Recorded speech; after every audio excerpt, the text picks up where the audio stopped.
हम करते हैं अलंकार।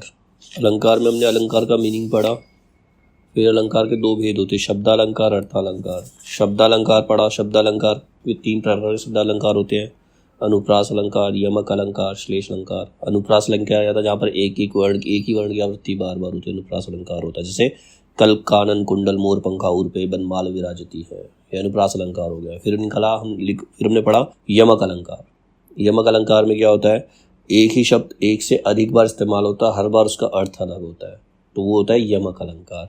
जैसे इसमें एग्जाम्पल है इसका, कहे कवि बेनी बेनी बयान की चुरा लेनी, रति रति शोभा की सब रति के शरीर की। तो इसमें दोनों लाइनों में पहली लाइन में बेनी अर्थ दो बार प्रयोग हुआ, तो एक बेनी तो कवि है और दूसरा बेनी का अर्थ है चोटी, दूसरे बेनी का अर्थ है चोटी। और वैसे ही जो दूसरी कवि रति रति शोभा शरीर रति के शरीर की, तो उसमें रति रति मतलब थोड़ी थोड़ी, रति का मतलब क्या था थोड़ा। और जो दूसरा रति इस्तेमाल किया गया है वो कामदेव की पत्नी के लिए इस्तेमाल किया, जो सबसे बहुत ज़्यादा सुंदर थी, इसीलिए उनका नाम रति है, ठीक है।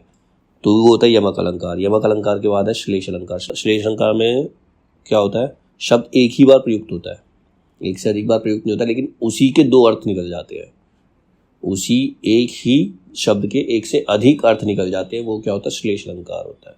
जैसे इसका एग्जाम्पल है, मंगन को देखी पट देत बार बार। पट मतलब कपड़ा, मांगने वाले को देख के या तो कपड़ा दे रहे हैं या फिर दरवाजा उसके मुंह पे पटक रहे हैं, तो पट के दो अर्थ आगे एक ही बार इस्तेमाल हुआ, वो होता है श्लेष अलंकार। तो ये हमने पढ़े थे शब्दालंकार। शब्दालंकार के बाद आता है अर्थालंकार। अर्थालंकार 5 तरीके के होते हैं। अर्थालंकार 5 होते हैं। पहला है इसके अंदर उपमा अलंकार, दूसरा रूपक अलंकार, तीसरा उत्प्रेक्षा अलंकार, चौथा मानवीकरण अलंकार और 5वां है अतिशयोक्ति अलंकार, ठीक है। 5 अलंकार है, उपमा अलंकार, रूपक अलंकार, उत्प्रेक्षा अलंकार, मानवीकरण अलंकार और अतिशयोक्ति अलंकार। अब सबसे पहला इसके अंदर है उपमा अलंकार। उपमा अलंकार क्या होता है, जहाँ पर किसी चीज़ का कंपैरिजन किया जाता है। इसका सीधा सा पहचानने का तरीका होता है, इसकी में सा सी लगा होता है, जैसे मखमल सी कोमल घास, फूल सी कोमल बच्ची, सी या सा लगा होता है, ठीक है। तो वो उपमा अलंकार होता है, इसकी पहचान तो बहुत आसान है, ठीक है। तो इसमें लिखा होता है, अत्यंत सादृश्य के कारण सर्वथा भिन्न होते हुए भी जहाँ एक वस्तु या प्राणी की तुलना दूसरी प्रसिद्ध वस्तु या प्राणी से की जाती है, एक व्यक्ति या वस्तु की तुलना दूसरी चीज से की जाती है। जैसे मखमल सी कोमल घास, मखमल क्या था, बहुत नरम होता है, और दूसरी क्या है, घास, दोनों का कंपैरिजन किया गया है, ठीक है। तो वहाँ उपमा अलंकार होता है। अब इसमें लिखा हुआ है, हरिपद कोमल कमल से। हरिपद कोमल कमल से यानी कि भगवान के जो चरण है कमल के समान कोमल है, मतलब भगवान के चरणों को कमल से कंपेयर किया है, कमल की कोमलता से कंपेयर किया है। तो यहाँ पर क्या है, उपमा अलंकार लिखा ना, हरिपद कोमल कमल से आ गया, कमल की तरह, ठीक है। तो यहाँ उपमा अलंकार है। हाय फूल सी कोमल बच्ची हुई राख की थी ढेरी, ठीक है। फूल सी कोमल बच्ची, फूल के समान कोमल, ठीक है। तो ये तो था उपमा अलंकार। उपमा अलंकार के बाद आता है रूपक अलंकार। रूपक अलंकार, जहाँ गुण की अत्यंत समानता के कारण उपमेय में ही उपमान का अभेद आरोप कर दिया गया हो, वहाँ रूपक अलंकार होता है। किसी और रूप में देखना, किसी चीज को दूसरे रूप में देखना, वो रूपक अलंकार होता है। जैसे इसका एग्जाम्पल दे रखा है इसने, उदयगिरी मंच पर रघुवर बाल पतंग।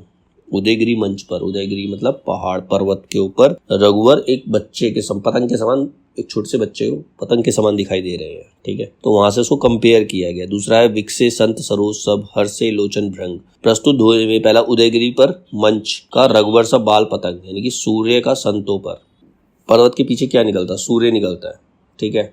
तो उसका संतों पर क्या प्रभाव पड़ता है, और संतों पर सरोज का एवं लोचनों पर भृंगों का। भृंग मतलब क्या होता है, भृंग मतलब होते हैं भौरे, भृंग होते भौरे, उनका अभेद होने पर इसको रूपक अलंकार कहते हैं, ठीक है। ये तो बड़ा टफ सा एग्जाम्पल था। एक सिंपल एग्जाम्पल है, मैया मैं तो चंद्र खिलौना ले हूँ।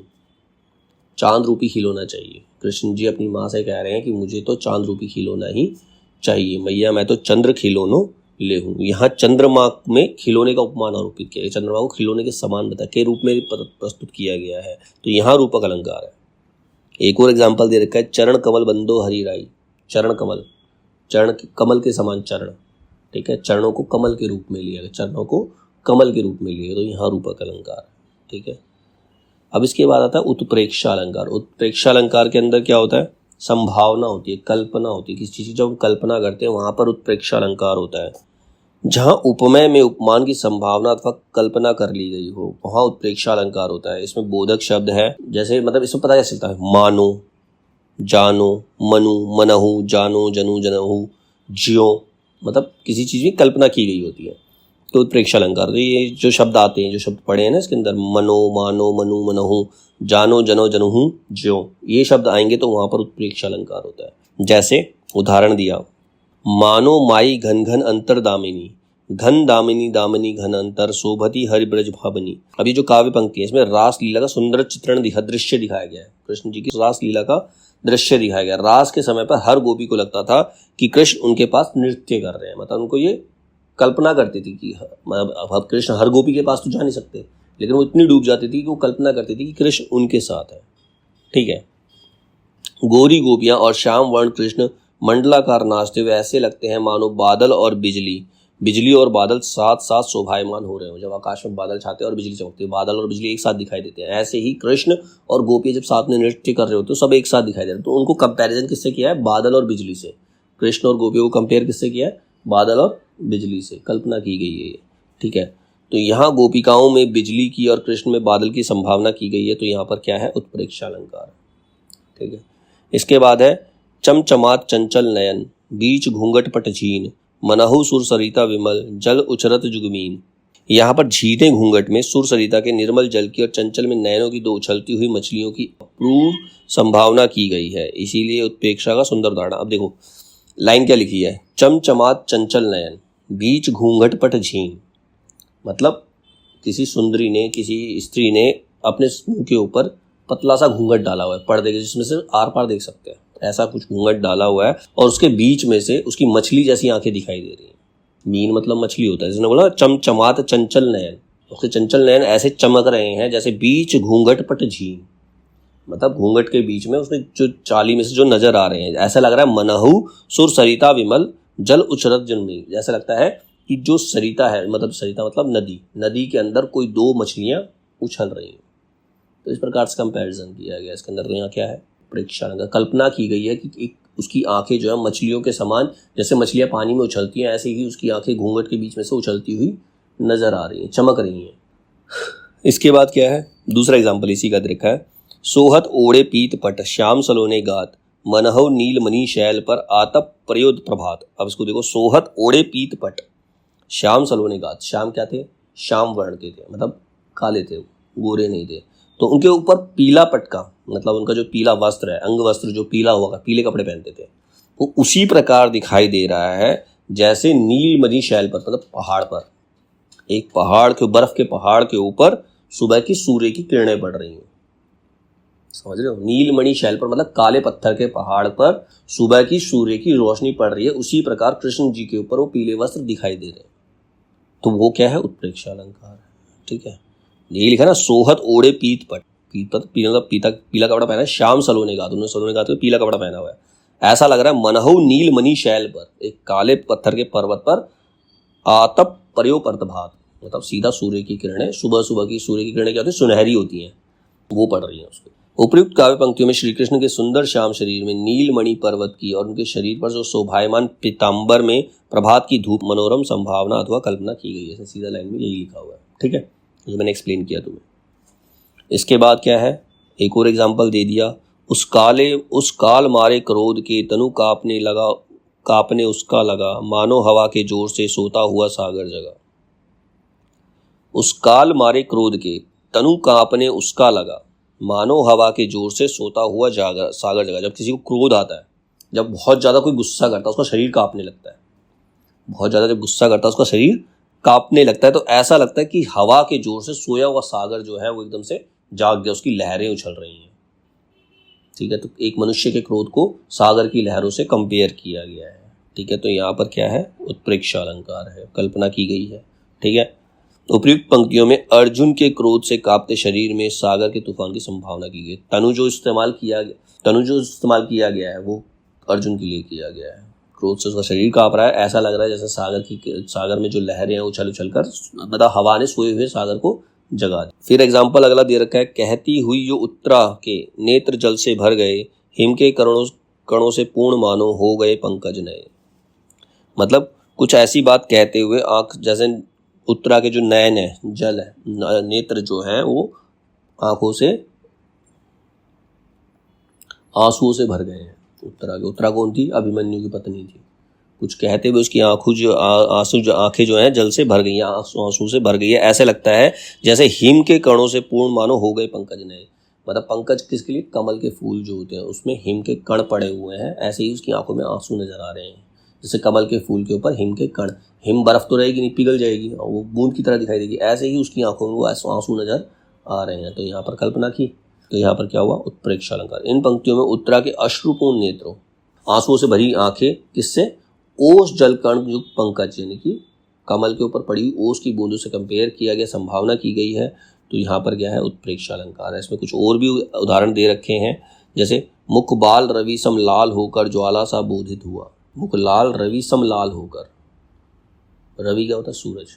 मुख जो है, मुंह जो है सूरज की तरह लाल हो गया, गर्म हो गया, एकदम से लाल हो गया, गुस्से से लाल हो गया, ऐसा लग रहा है ज्वाला सा बोधित हुआ। मतलब इतना लाल हो गया, ऐसा लग रहा है इसके मुंह पर ज्वाला यानी कि अग्नि का गोला है। फिर है मनु दृग फारी अनेक जमुन निरखत ब्रज शोभा। और एग्जाम्पल दे रखा है, ले चला मैं तुझे कनक जो भिक्षुक लेकर स्वर्ण जनक। मतलब ले चला मैं तुझे कनक, मतलब एक भिक्षुक को, मतलब एक व्यक्ति जो किसी को इस तरह से लेकर जा रहा है कि जैसे कोई भिक्षुक जो है, मतलब भिखारी जो है, स्वर्ण की झनक लेकर जा रहा हो। ठीक है। जरा से लाल केसर से कि जैसे धुल गई हो। फिर है पाहुन जो आए हो गांव में शहर के, मेघ आए बड़े बंठन के सवर के। पाहुन जो आए हो गांव में शहर के, पाहुन मतलब क्या होता है? मेहमान। ठीक है। जैसे ऐसा लगता है जब गांव का जो कोई मेहमान, गांव में जो कोई शहर का व्यक्ति मेहमान जाता है, नई नई शादी हो, मेहमान अगर गांव का, शहर का बंदा अगर गांव जाएगा तो ऐसे बन ठन के जा रहा है। तो उनका कंपैरिजन बादलों से किया है, जैसे बादल जो है बन ठन कर सच समझ कर आए हो, जैसे कोई शहर से मेहमान आया है। ठीक है। तो यहाँ पर कल्पना की गई है, तो ये क्या है? उत्प्रेक्षा अलंकार। तो ये सारे एग्जाम्पल थे उत्प्रेक्षा अलंकार के। मानवीकरण अलंकार, जहाँ जड़ पर चेतन का आरोप अर्थात जड़ प्रकृति पर मानवीय भावनाओं तथा क्रियाओं का आरोप हो, वहाँ मानवीकरण अलंकार होता है। यानी कि जड़ मतलब होता है नॉन लिविंग और चेतन मतलब होता है लिविंग। जहाँ पर नॉन लिविंग चीज को लिविंग के रूप में दिखाया जाता है, वहाँ मानवीय अलंकार, यानी कि निर्जीव को सजीव के रूप में। अब यहाँ एग्जाम्पल है, बीती विभावरी जागरी अंबर पनघट में डूबो रही तारा घट उषा नागरी।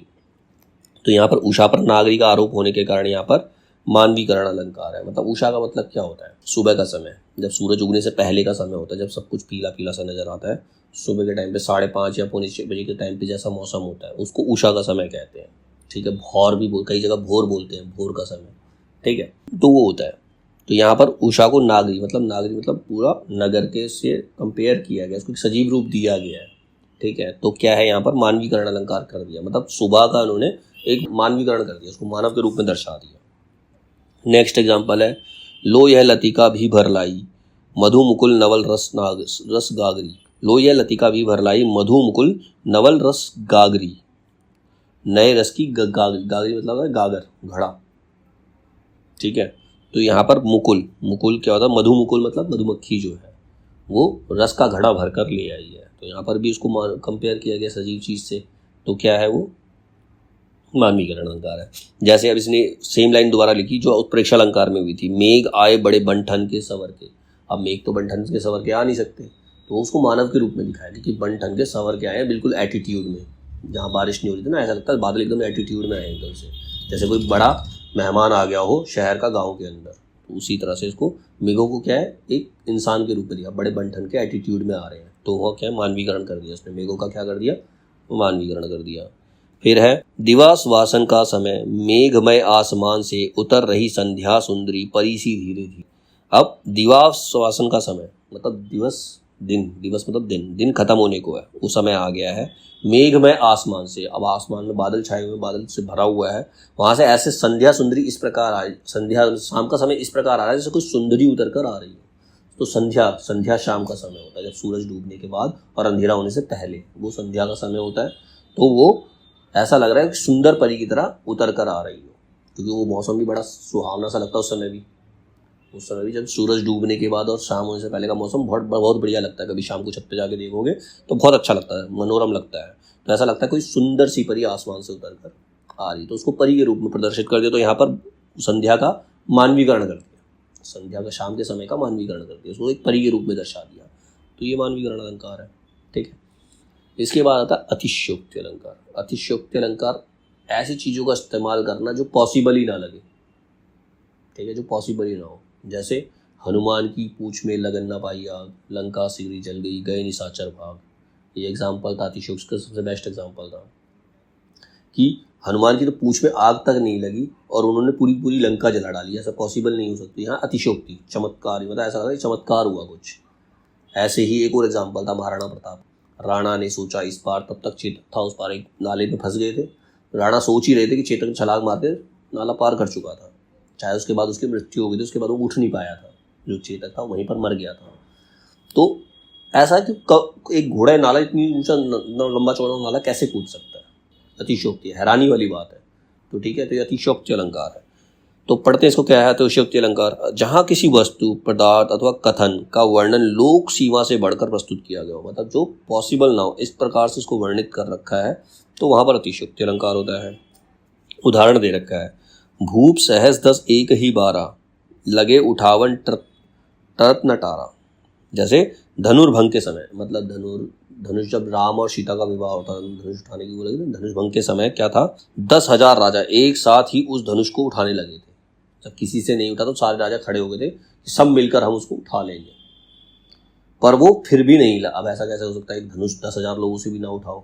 ठीक है, पॉसिबल नहीं है। तो वो उन 10,000 लोगों से भी नहीं हिला, यह लोक सीमा से अधिक बड़ा चाका का वर्णन किया गया। तो यहाँ पर क्या है, अतिशयोक्ति अलंकार।